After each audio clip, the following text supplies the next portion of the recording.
So you're at your medical school interview and you're asked, what makes an excellent doctor? What do you say? In this video, I'll take you through 5 qualities that'll make you an excellent doctor. Hey guys, this is Raf from RP Med. So this is a very commonly asked question in medical school interviews as well as specialty training interviews. And it really took me a little while after I started working as a doctor to notice these were the qualities that some doctors had that just made them stand out as excellent. Now, 3 of these are quite specific to being a doctor, and the last 2 will apply to all other professional work. So let's get right into it. Number 1, empathy. Now, just what is empathy? Simply put, empathy refers to the ability to put yourself in someone else's shoes. And how does this differ from sympathy? Sympathy refers to the feelings of sorrow for someone who is experiencing misfortune. So in short, empathy is a knowledge, while sympathy is more of an emotion. Why does this matter? So empathy matters in 2 ways. First, it allows you to fully appreciate your patient's values and priorities so that your treatments can align with them. Secondly, it allows you to do your work objectively without having emotions cloud your judgment. Just remember back to how difficult it is to concentrate when you're angry or depressed. Medicine can be a very emotional area to work in, and you need to think objectively and rationally at all times rather than allowing emotions to affect your judgment. That is why a doctor who is able to keep emotions separate and keep things objective can be especially effective and is regarded as excellent. Number 2 is the desire to help. How cliche, isn't it? But guess what? Many cliches have so much truth to them, and this is no exception. The primary role of a doctor is to treat illnesses and help people with illnesses get back to their state of being well again. Now this seems obvious enough, but now consider that you are nearing the end of your 12-hour shift, and just as you're hoping to get back home, you get a call saying that one of your patients has chest pain. Now you don't know whether this is a heart attack or another less scary cause of chest pain. What do? Do you leave it until tomorrow? Or do you go and see this patient knowing that your dinner and family will have to wait? Now that scenario is testing whether you would put the interest of your patients ahead of yours. But wait, it sounds like something you could do without really having the desire for it. Well, yes. But what you must also consider is that this is the fundamental part of being a doctor, and you'll be doing this for the 40+ years that you'll be working as a doctor. And that is a very long time to be putting on a show for. And when work eventually and inevitably becomes stressful, guess what? Your fake act will be the first thing to go out the window. If that's the case, of course you'll suffer, but your patients, colleagues, and your family will also suffer. And that's a lose-lose situation where nobody wins. Number 3, passion for teaching. The word doctor in Latin actually means teacher, which actually ties in nicely with the use of the term doctor as in someone who's completed the PhD degree. Why do I bring this up? That is because as medical professionals, we're not only responsible for teaching ourselves, but also to teach those who are currently learning.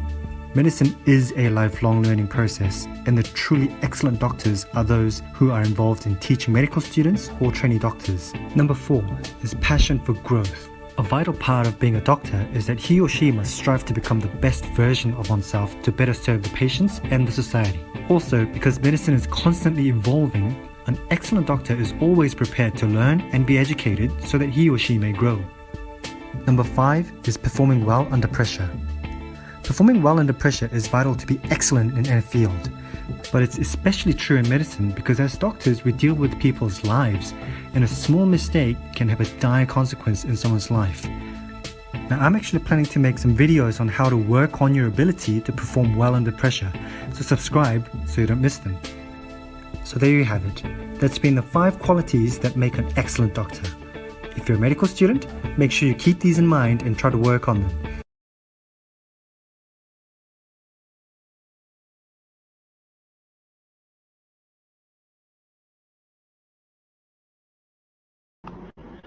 Hi, good afternoon, everyone. How are you doing? Hey, I hope you liked the video just now, a 5 minutes video just to give you a overview what a career of a medical doctor would be like. Yeah, the qualities that you will be needing to be able to be one. Now, thank you for tuning in to our live chat. Okay, we are excited. I hope you are too. We are really thankful that you are able to join us this afternoon. Let me tell you who am I. I'm Jeffrey. Okay, I am the co-founder for Study Hub Student Advisory as well as JS Study Solutions. We have offices in Klang, Jenjarom, and as well as in Seremban. Okay, this afternoon is very exciting, very good for us to be here, that you can join us, where we will be speaking to you, sharing with you our first topic from this series that we call the turning point. Now, you may be thinking the turning point, why we call it the turning point? Now, the turning point is a series of events that we will be conducting from time to time. Yeah, events that will be helping you to make career choices. Event like this that is educational and also beneficial for you when you're deciding to go into your tertiary education. Yeah. Now, of course, this is our first part. There will be many more coming. I hope that you, where you are right now, can you do us a favor?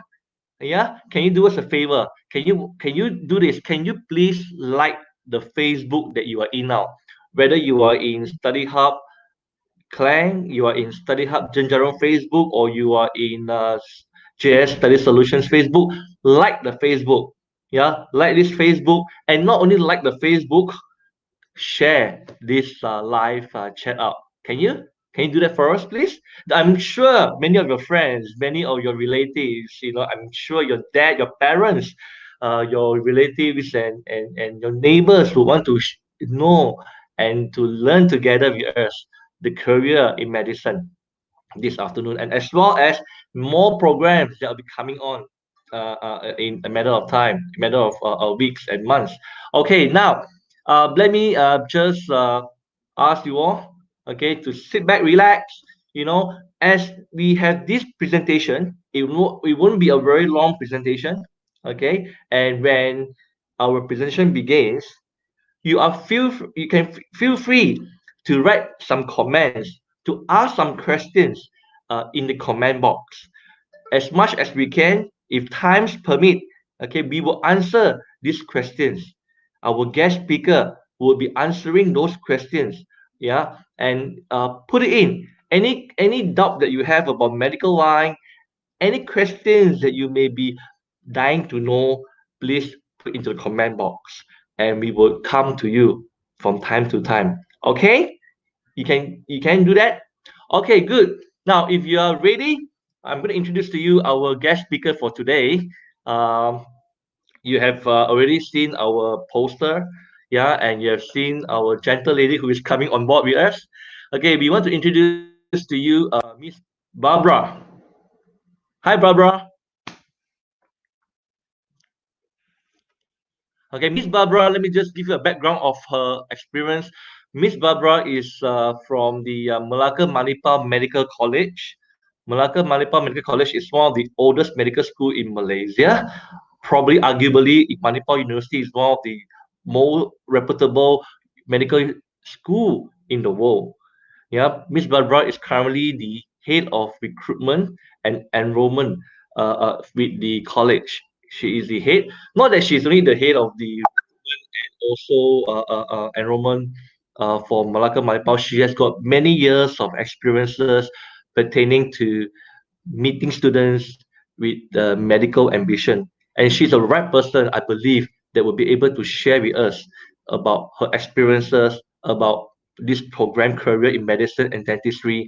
And I would like to pass this time to her. Don't forget to like, to share our Facebook, and Barbara, take it over. Thanks, Jeff. Good afternoon, boys and girls, young men, young ladies, moms, dads, and quite possibly Apo, Akong. Good afternoon. It's a rainy afternoon. It's Friday, and we've got another 2 weeks of lockdown ahead of us. Um, you're probably thinking, with all the noise and stuff like that about what's going on in our world today, if you've had the ambition of wanting to become a doctor or dentist, perhaps the last few months have made you take a step back, think whether it's really cut out for you, it's the life that you want. moms and dads, you're probably thinking, ayo, hong ahimo, ayo, it's dangerous and stuff like that. The bottom line is, whatever you choose to do, if your heart is in the right place and you have the passion for it, all these things like being the frontliners and stuff like that, it will go away. Okay. So now I'm just going to talk you through some of the things you should think about if, indeed you are thinking of taking the first step towards this journey, right? I'm just going to share my slides. Okay, so as mentioned by Jeff, my name is Barbara. I'm from Melaka Manipal Medical College. I'm in charge of marketing and student enrollment, right? Now, a lot of people say, I want to be a doctor, I want to be a dentist, I want to be in healthcare, but what exactly are you talking about when you talk about all these wants? Now, let's examine medicine, for example. A career in medicine, it involves caring for the ill, the infirm, the injured. Sometimes these illnesses are visible, sometimes they're not, right? So you really got to set your mind that that's what you want to do. It's of course a very humane and noble profession. The number one hashtag today in any social media platform is hashtag frontliners, right? They are out there putting their lives at risk while the rest of us stay at home. So takes a very, very different person to decide that, yes, I'm going to put myself at risk and do this for the greater good. But at the end of the day, a career is not for 24 hours. It's not for a pandemic. It's not for a season. It's for a lifetime. And that's the kind of commitment that you must begin with if this is the field that you want to go into, right? So how do you decide that this is what you want to do? I mean, all well and good, wearing the white coat, the stethoscope, going to work in the hospital or clinic and everybody going, good morning, doctor, good morning, doctor. A lot of my past students tell me, it's very prestigious. You could be there in the restaurant having your meal and, your patients come in and they come up to you, hi, doctor, having dinner, that sort of thing. It's that prestige. But is that enough for you to make a decision to go into this? Now, we at Melaka Manipal have worked out this model to help you decide, okay? 4 simple questions. The first one, what the world needs. 2, what you are good at. 3, what you love. And 4, let's be real. Does it make you money, right? A doctor is, like I said, for a lifetime. Now, this chart is what we call a continuum, 一条龙, right? You start off as a medical student. All medical degrees are a minimum of 5 years, right? In our part of the world. There are some parts of the world where you can only pursue your medical degree after you've had a first degree, and you're talking about 7 to 8 years. In Malaysia, once you finish your medical degree, you have to serve as a house officer for 2 years. That is your first job, right? After house officer, be very, very good at it. And then you might be offered a contract with the government to become a medical officer, which is about another 2 years or more. Why do we say 2 years or more? There are people who are house officers for life. But we like to think that as a doctor, you should always be continuously learning and upgrading yourself, which is why the next phase, specialist, that comes in after you've done at least 2 years of medical officership, right? Depending on your specialization, it could be 2 to 4 years. And after you finish that, think about subspecializing, which is another 2 to 3 years, right? Theoretically, you are a qualified and well-positioned doctor after 5 plus 2 plus 2 years. But to become a specialist, you need to add another 2 to 4 years to that. What are some of the common medical specialities that is available today? Let's have a look. A general physician. A general physician is someone who does not specialize in anything. They could be working in a clinic, they could be working in a hospital, but they are basically your all-in-one, okay?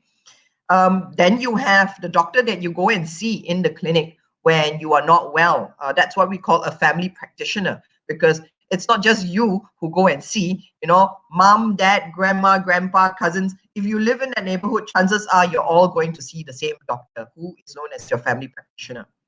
If you've got an interest in heart and lungs, then cardiology may be something you want to pursue, or the digestive system, gastroenterology. If you like children and you're interested in ailments that plague children, then be a pediatrician. Of course, in today's world where, sometimes looks is everything, a dermatologist is a very lucrative field. And with a lot of people having a lot of mental health issues, psychiatry as well. Last but not least, one of the common medical specialties that I want to point out to you today is a radiologist, meaning someone who is able to read the diagrams that are coming out from the CT scans, from the X-ray machines, from the MRI machines. Okay, so these are some of the common medical specialties that is, very interesting for you to think of after you graduate from medical school. Now, what does the world need? Is there really a demand for doctors in Malaysia and abroad? Let's look at some of the headlines. And mind you, I've taken headlines that are pre-COVID-19 pandemic, okay? Because this pandemic has completely changed the scene. And we'll talk about this after we look through some of these headlines. The first one in 2017, headache over lack of specialized medical practitioners. Depending on where you are in Malaysia, you may have access to a wide range of specialists in the government hospitals, right? But there are many states in Malaysia where, if you need to see an oncologist, you've got to wait for the oncology to come from Klang Valley to your hospital. Okay, so specialist doctors, far and few, definitely not enough in Malaysia in the public sector.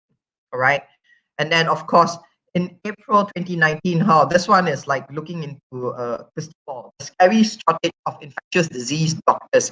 That is what we are reading in our newspapers today, not just in Malaysia, but worldwide.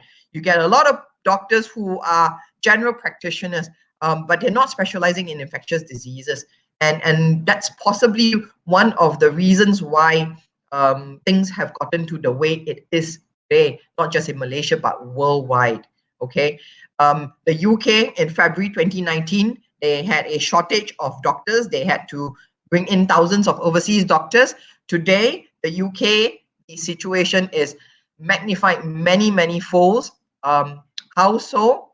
Students who are in their final year, who are supposed to graduate this summer, i.e. June of 2020, have had their exams brought forward and passed, graduated on the front lines throughout the whole of UK today. That's how short we are. That's the crisis that we are facing today in terms of doctors.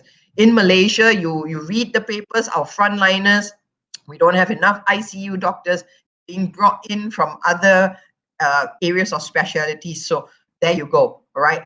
Is there a demand for doctors today? Yes, there is. Now, just because there's a demand doesn't mean you go and jump on the bandwagon, right? You have to see, are you good at it? Are you going to be good at it? Because if you're not going to be good at it, do everybody a favor. Don't go into it. This is people's lives we're talking about, all right? So how do you tell that you're good at it? Firstly, these are some of the traits that you should have. Altruism, which is being unselfish towards the well-being of others, and it's essential for you to build trust.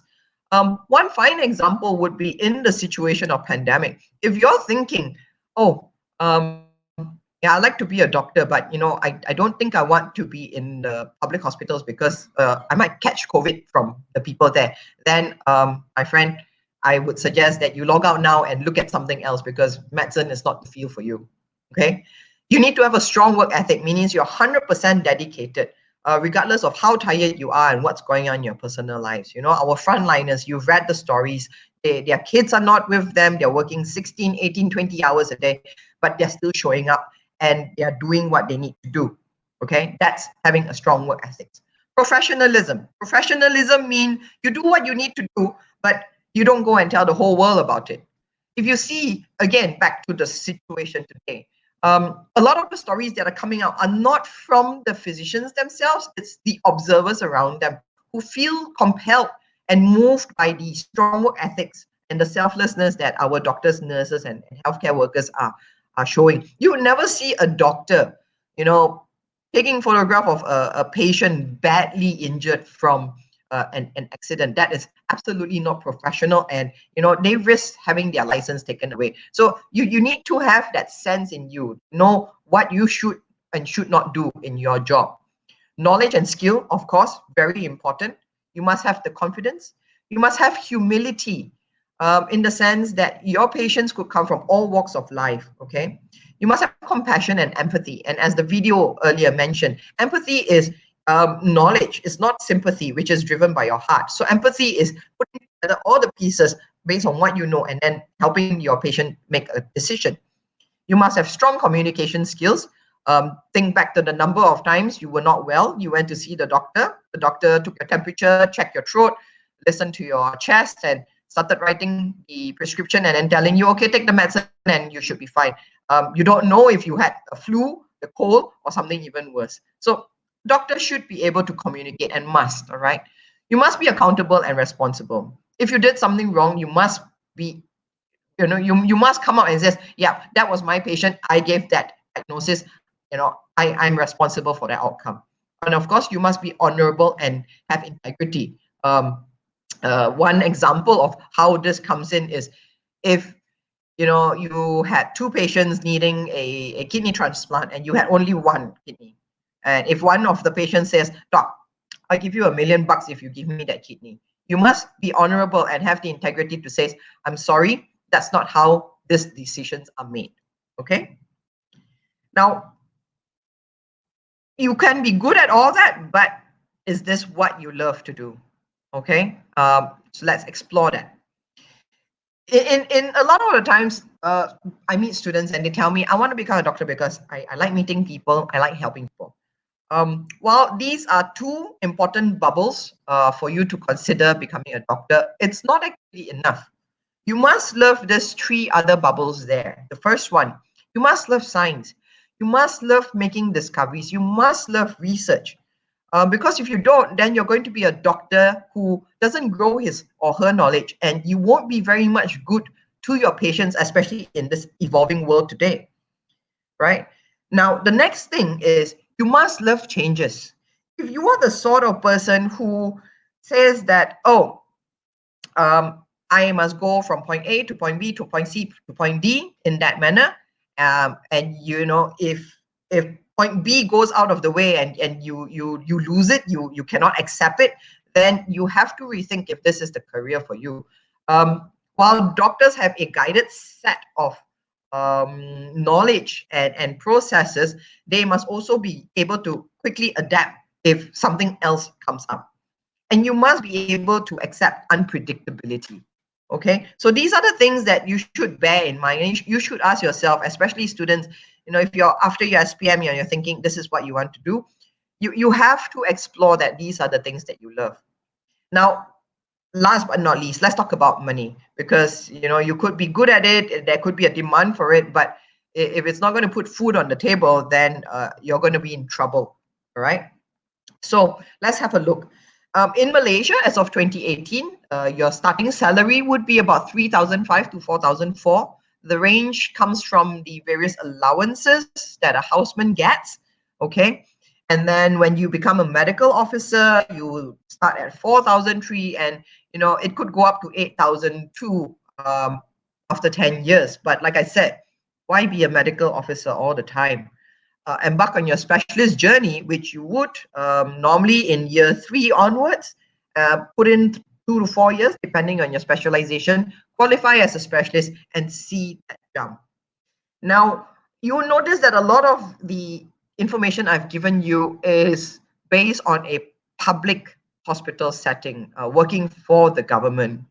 And this is something we want to encourage all medical students coming out to look at, because when you're in a government hospital setting, the variety and the range of patients that you see will really build your experience as you go towards becoming a specialist. Okay, so while people say, yeah, become a specialist, that's where the money is, having that is not enough. You must have the experience, the depth and breadth of patient experience as well. Okay, so in a nutshell, if you're thinking that you want to become a doctor, I've already established for you. Yes, the world needs doctors more than ever. You've got to examine yourself through a series of self-reflection. What are you good at? What do you love? And then, of course, number four, rest assured, it's not going to be a job where you're going to have to drive Grab during your off days because you're not making enough money. Okay. So if you determine all that, what do you look for then when you're looking for a medical school?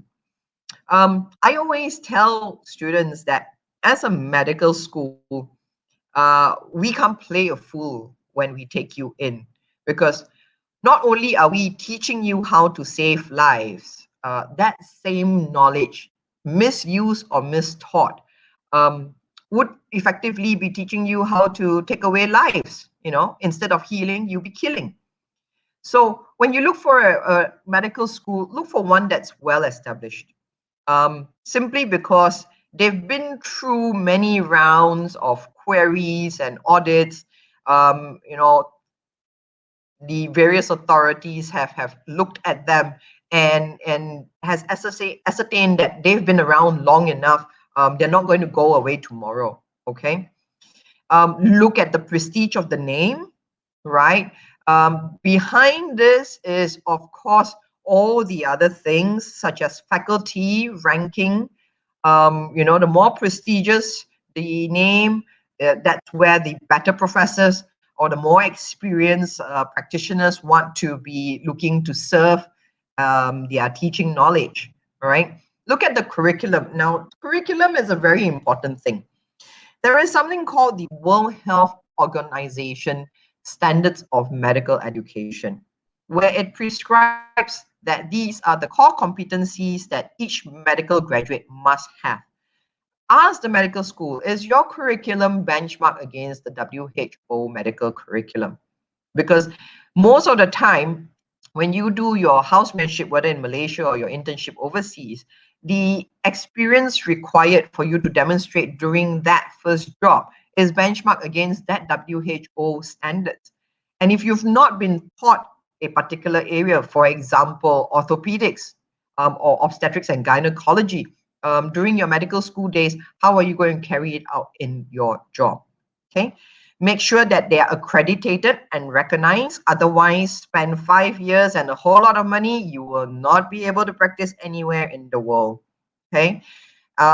Also, make sure that you have the conversation with mom and dad that it's affordable. The last thing you want is to go into it in year 3, year 4, and mom and dad tells you, "I'm sorry, son, money's run out. You've got to exit," because you're not going to be able to do anything with the knowledge of 2, 3, or 4 years. Medicine is one of those things that you have to graduate at the end, otherwise it's useless. Okay. Look at their campus, their infrastructure, what's available for you. Do they have wet labs? Wet labs meaning cadavers for dissection, because while technology is all well and good, you really want to be able to hold a heart that was beating in your hand so that you know what it actually feels like. Okay. And then make sure that they've got interesting sports and co-curricular activity, because as a medical student, there's a lot of pressure. So you need to have a balanced lifestyle. If it's set up where it's just study, study, study, go to the hospital, trust me, you will end up being a patient before you graduate, suffering from mental health. So make sure that they've got a robust student council and an active, social thing on the side that you can participate in. Okay. So in closing, I'm from Melaka Manipal. We are based in Melaka, just about 10 minutes off the entrance of Alok Gajah. We've been in Malaysia for over 20 years. Now, the Manipal brand name has been in the business of producing and nurturing medical and dental students for over 60 years. We are originally from India, and we are one of the first 3 private medical colleges in Malaysia. So walk into any hospital today and look at the list of specialists. I guarantee you there's definitely a Melaka Manipal graduate up there, right? We offer a foundation in science. If you finish your SPM and you're thinking, what pre-U do you want to take? That would guarantee you success in your medical or dental degree, then talk to us about our foundation in science. And then in terms of degrees, we've got a Bachelor's of Medicine and Surgery, also known as an MBBS, and a Bachelor's of Dental Surgery, BDS. Okay, so remember, boys and girls, medicine cures diseases, but only doctors cure patients. I hope the last few minutes have been insightful for you. Do let us know if you've got any questions. Back to you, Jack.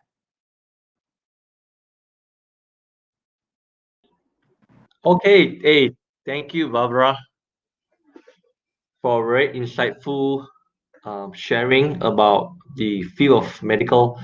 I'm sure a lot of students are, wanting to know, and you have given them a lot of these hints and clues. We do have a question actually. I think from one of the audience, Dalen Lee. Dalen is asking a question, but not too sure exactly on which part that he was mentioning. Sure, no More problem. or the whole. Does this apply for medical school? The whole full course. Uh, A bit vague. yeah, I think when the questions came out, it was actually where you are talking about the characteristics of a medical student, probably. Ah, okay. Okay. Maybe So, we emphasize on that. okay. So, yeah, of course, it's very hard, quite possibly, for you, the audience, right now, to actually examine. Oh, am I professional? How do I know if I'm professional or not? Strong work ethics. How do I know that? One of the things that I always tell students is look at your life as a student. Okay. One very good example I'm going to give you is recess time. Right. You have half an hour in school for recess, or you had, because all of you left school now. Half an hour for recess. Were you the kid where you're keeping an eye on the watch, and 5 minutes before recess you're with your friends and says, "Hey, hurry up! No, bell's going to go." Okay. Or are you the kid where the bell's gone, you're just grabbing your drink and grabbing your phone? Ayah, Mama Layla, that sort of thing. It's a very, very relevant point that for a 17, 18-year-old, you'll be able to identify. Of course, the one where it's like, okay, it's 3 minutes, I've washed my hands, I put away my plates, I'm making my way back to class. That ticks a lot of boxes. You're professional, you've got good ethics, you know right from wrong, you're disciplined. It ticks a lot of boxes, really. Does it mean that if you were the slicky, slow and easy dude, always coming late into class, there's no hope for you in this career? No. Um, it's really up to you when you want to wake up and grow up. Right. Okay. So a lot of the things, it's good to have already a sense that you've developed them before you start medical school. Otherwise, when you come into medical school, you might find the discipline of it a bit too challenging. Take this MCO. A lot of people, right? Especially teenagers, most of the time weekend, mom and dad says, let's go out for dinner. Don't want you tap out for me. Okay. So you're used to staying at home. You're used to staying in your own bubble, talking to your friends on WhatsApp and stuff like that. Suddenly, a third party, the government is telling you, stay home, don't go out. Wow, you feel like you're in the zoo. You're being caged up. You want to rebel out. These are some of the things that will come into play if you don't already have this. Having said that, if you are determined to be a successful doctor, then you will find that your heart and your mind, the way you think, will change during your time in medical school. Right. Okay? I hope Great. I answered the question. Yeah. Dylan probably got the answer because he mentioned there, I have done the right steps. Good for you, Dylan. Very good. Good. Congratulations. Right. Okay. I think there are a few more questions over here, Barbara. Yes. For Mila Rom is asking, is telemedicine encouraged in Malaysia? Wow. Okay. Um, Mila, first thing, how is this relevant to deciding whether or not this is a career for you? I'm very puzzled. I'd like to hear your story and what's motivating you to ask this question. Telemedicine has actually been in Malaysia, not so much in the big cities, but in the rural areas. Now, if you recall, I mentioned earlier, if you're not in a particularly big hospital in a public setting, your specialist is not there all the time. Okay, so to an extent, the consultant is consulting with you remotely. Okay, this is even more rampant in East Malaysia, where it takes a whole day to travel to a hospital. So it's a tool. Okay, Mila, telemedicine is a tool that a physician can use. All right. Should it be the first tool that a patient reaches out for? It depends on what your circumstance is. So Mila, if you are in a city where you have access to seeing a physician face to face, do that. Do that, okay? But if it's going to be very, very difficult for you, like you've got to get on a boat or drive 6, 7, 8 hours to get to a physician, and there's a telemedicine line available, then use that first, because with medicine, time is almost always of essence. Okay, so I hope that answers your question, Mila. All right. Just if there are more questions that students want to ask, please put in there. We will answer to you. Anyway, we'll get the final question now before we have a short testimony. But let's answer this question from Pala. Pala is Yes. asking, but I think this question, Pala, I will have to tell you a little bit biased towards Melaka Manipal, okay? Because you're asking how effective is online classes, and I'm quite sure that this question is mainly targeted towards the institution Melaka Manipal itself. Yeah, so Barbara can help to answer this. Sure. Online. Okay. Pala, firstly, I'm going to answer your question, assuming that you're thinking that we are in MCO, government Yeah. has said no physical classes, yada, yada, yada. Okay. And not as you considering taking a distance learning medical degree from outside of Malaysia. Yeah. Two different things. Now, the study of medicine and dentistry, in fact, any healthcare subject, half your learning comes from textbooks, i.e., lectures, professors, and such. And the other half of learning comes from your patients, which is why you will have a clinical portion built into your study. Okay. Now, what do you do in the clinical? You learn again from your patients and your professors, meaning the cases are not written in the books. They may be written in the books, but you actually have a patient who is breathing and in pain or whatever, presenting those symptoms right there in front of your eyes. And then you have the doctor who is your professor explaining to you and breaking down or putting together the things that you've read in the textbook, learned in the classroom against the patient. Okay. Now, can you replace bedside teaching, as we call it? You can't. You can't replace bedside teaching, right? Having said that, Hala, we are in very, very extraordinary times where, as a medical school, okay, we are constantly weighing. Firstly, Melaka Manipal, we are tied with 7 teaching hospitals, and out of those 7 teaching hospitals, 2 has been designated as COVID hospitals. Is it right for us to send our students there and continue on with bedside teaching, knowing that we are exposing them to a possible level of exposure to this virus? It is not ethical and it's not right. Okay, so what can we do? Do we take away that exposure from the students? We don't.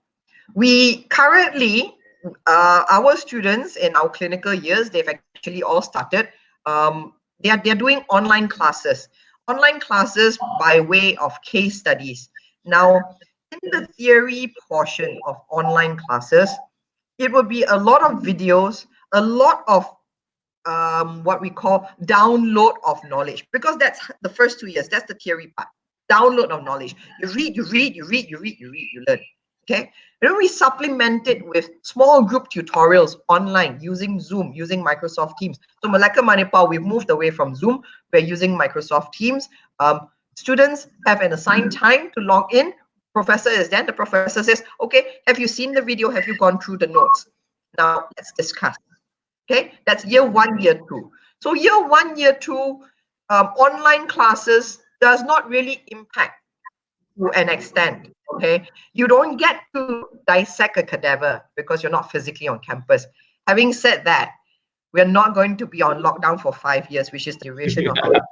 That's You right. will go back to campus. The cadaver will still be there in the lab. We will give you that scalpel and we will tell you to cut. Okay, you do all those when you go back. Now, in our clinical years, what we're doing at Melaka Manipal is we have our students coming on for classes, but they do a lot of case studies. Okay, so instead of being by the bedside of the patient, they are now possibly looking at a video case of a patient and then going through it with the professors. It's not the most effective, but Pala, these are seriously extraordinary times. I mean, I'm 45 years old, I'll be honest with you. I never thought that I would have to order my roti canai through delivery. Okay? Yeah. How ordinary this is, Pala. It's something that if you're thinking of starting, you will have to make do. But you know, it's the hope that it's not going to last forever. Okay. Okay, thank you, Barbara. Now, keep the questions coming. Right now, what I'm going to do is that to give Barbara a short break. I want to introduce to you a guest guest speaker. Okay, we have got Sylvia Lim, who will be coming to share with us. Sylvia is already here. Stand by. Is Sylvia there? Hey, hi, Yeah. Sylvia. Now, Hi, Sylvia is a current student of Melaka Manipal, who will share with you more about her what she's doing and the program that she is in, and share with you some experiences that she is getting from Melaka Manipal Medical College. And I will just pass over this time to Sylvia. She will just take a few minutes, and here you go, Sylvia. Thank you. Okay, thank you, Uncle Jeffrey. So, hi everyone. I'm Sylvia, and I'm a third-year medical student from MMSC. I have just completed my first phase of the MBBS in India, and now I'm going to continue with the second phase of the MBBS program in Muar and Malacca, Malaysia. So, as a student of MMC, I'm here to share about my life in India and also some info about the MBBS program. So I will first start with my experience in India since it's still fresh in my mind. I believe that everyone must be worrying about the living environment and the food hygiene, also the safety issue in India. But I personally think that all of these shouldn't be the factor that draw you back from choosing Manipal.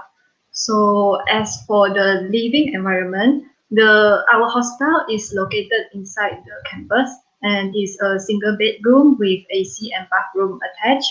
The cleanness of the hostel is very good as they provide the room clean service every single day without any extra charges. So students can also easily get their laundry service at the lobby of the hostel. The hostel is guarded 24 hours by the security, and only students with their ID card are allowed to enter the hostel. So just opposite to our campus, there are several mini marts where students can get their daily needs over there. Next, about the food in Manipal. There are many restaurants around the campus that serves Asian and also the Malaysian food, and it is clean and safe to eat, but it's better for you to avoid yourself from having the street food. And there's one cafe in our campus itself serving Malaysian combo from Monday to Sunday. So, and also food delivery is available. The third point I would like to share is about the safety issue. I would like to say that Manipal is actually quite safe as long as you follow all the rules that given by the college, and also make sure that be back to the hostel before your curfew and behave yourself, then everything should be fine. So Next, I will be moving on to the academic aspect. The subjects for Year 1 MBBS students include anatomy, physiology, and also biochemistry, while Year 2 students will be learning pathology, pharmacology, and microbiology, also forensic science, followed by practical sessions for each subject. Other than this, we also have classes for clinical skills that provide us hands-on experience, such as performing nasogastric and endotracheal intubation, intravenous injection, and urinary catheterization. And also the training for basic life support will be provided to the for all the Year 3 MBBS students. So the lecturers from MMMC are also very nice and helpful. They can actually just walk into, you can actually walk into their cabin anytime to clear your doubt, and they are more than happy to answer and guide you. Among all the classes, the one which impressed me the most was the anatomy dissection class. I still remember that all of us were divided into small groups, and there is one cadaver per group, which means each of us were able to observe, feel, and also touch every single structure that taught by the lecturer. And this had made things much more easy while learning anatomy. So to sum up, studying in Manipal was a very good experience for me, and I certainly will recommend you all to take Manipal as your choice for both medical and dental studies. That's all for my part. Yeah, thank you. Thank you, Sylvia. Very nice sharing. And to any of you who will join Melaka Manipal, Sylvia will be back in Melaka already, so you'll meet her in the campus, and she promised you she'll take care of you. Right. Anyway, Sylvia, just a question before I let you go. I'm very curious. Why do you choose medical as a career for your life? The reason is very simple because it's my interest to study MBBS, and I really enjoy in helping the patients and also solve their problems, and yeah, that's why I choose MBBS. Okay. Thank you, Sylvia, for sharing. All the best to you in your Year 3 and your remaining years in Melaka Manipal. I hope you enjoy where you are, and I will catch up with you again. Thank you very much, Sylvia. Thank you. Okay, Barbara, we are back here. Now, just before we go, Dylan has asked another question. This one is good. Is being a doctor in the army a good choice? Wow, Dylan, serve the nation. Dylan, like I said, right, Melaka Manipal has been around for over 20 years. We label each intake as a batch. We are now recruiting for our April intake, which is batch 46. And our batch one, from our batch one of our most prominent alumni member, I think he's Lieutenant Colonel or Corporal, Dr. Eugene Tan. He's had a army career all through, okay? Again, Dylan, it comes back to what you like and what kind of lifestyle that you seek. According to Dr. Eugene, who has been at the various army bases throughout Malaysia, he's now in the one in Melaka, and of course being called to the front line because the army hospital is also a COVID hospital. He's done things that you would not normally get to do if you're a doctor in a specialist center or a government hospital. He was part of the refugee place out in Southeast Asia, where they built a field hospital in the jungle with operating theaters and things like that. So is it a good choice? It's really up to you, Dylan. Is that the kind of lifestyle that you want? And are you physically robust enough? Because according to Dr. Eugene, just because he's a army doctor does not exempt him from all those morning drills and push-ups and things like that that you see in all army TV shows. He's very fit. I have to say, he's extremely fit. So you must like that physical part with him. How can you get in touch with him? Join the army. Time to get in touch with him, Dylan. Occasionally, Dr. Eugene does come around to campus when we have open days and stuff like that. I will take note of this, and if ever he's coming to Melaka Manipal campus, I will definitely let Jeff know so that they can broadcast and you could get in touch with him. He is knee deep right now with the work that he do as a frontliner.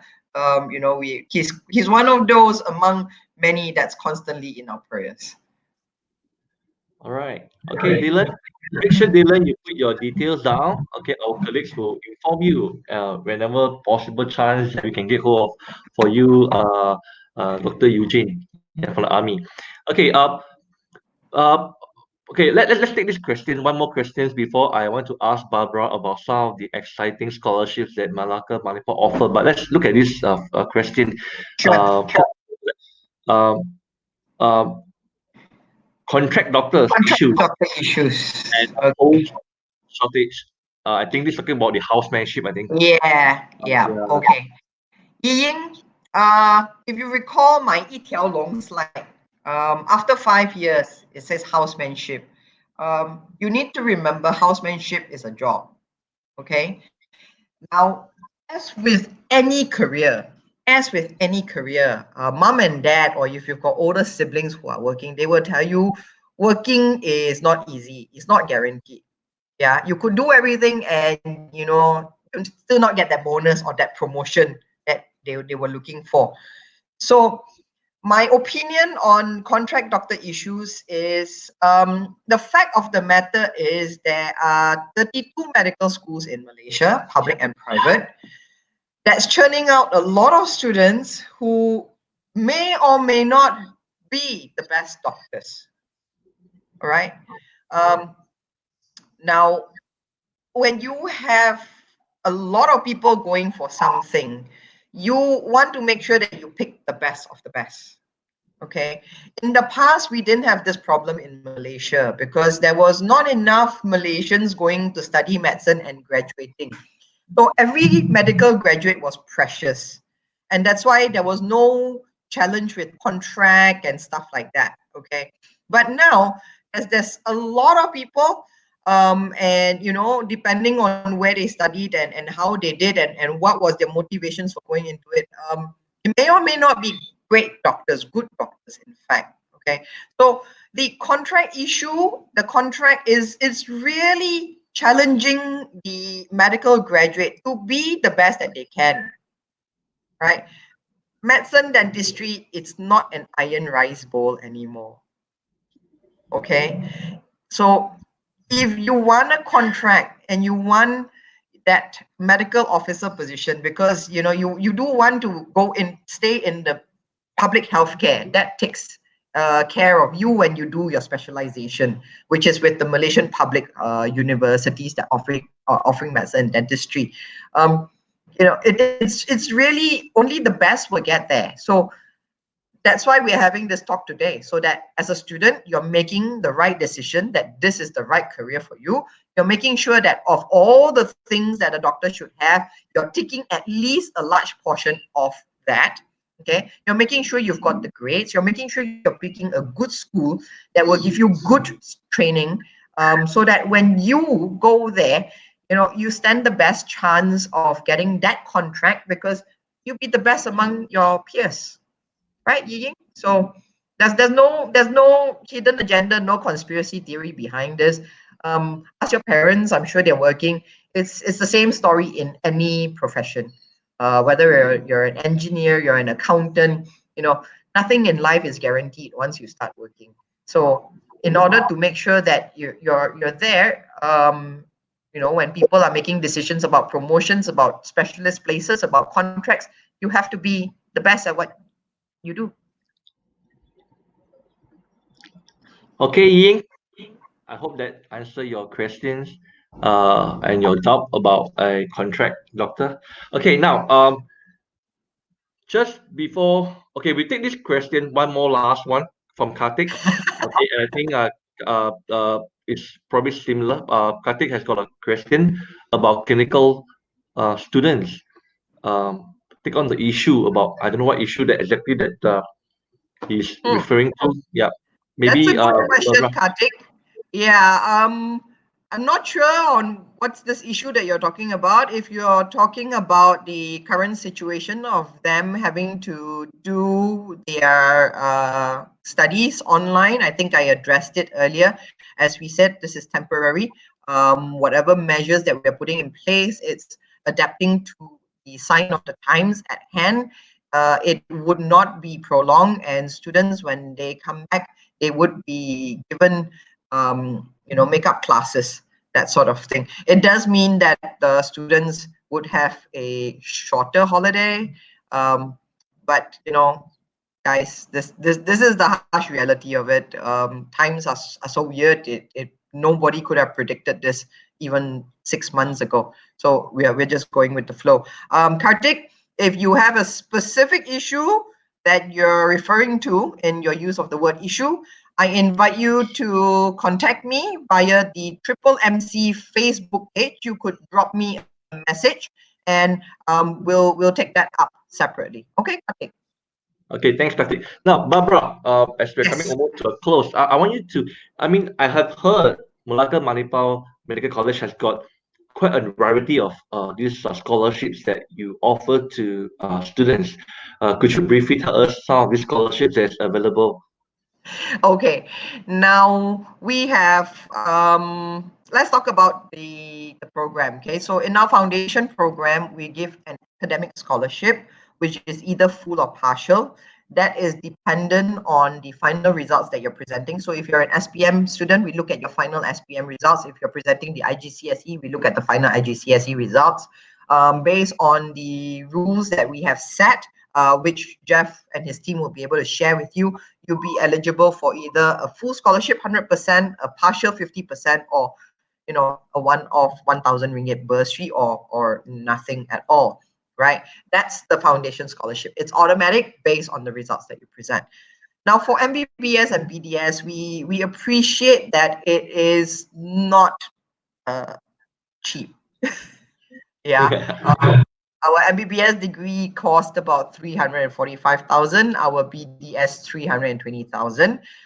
We are registered with PTPTN. You do get you would be eligible for loans from PTPTN. That takes care of some portion of it. We are very keen to have students who are more than just A's. Our entry requirement is 3 B's. To qualify for our scholarship at the degree, you need to have 3 A's. But we don't just want bookworms. We want future leaders, future medical breakthrough researchers. So we have 3 scholarships there, ranging from 50%, 50,000, and 10,000, right?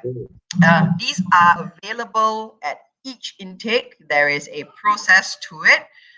So if you're interested to find out more and you meet the mark, which is equivalent to STPM or A levels 3 A's, have a chat with Jeff and his team, and they'll talk you through.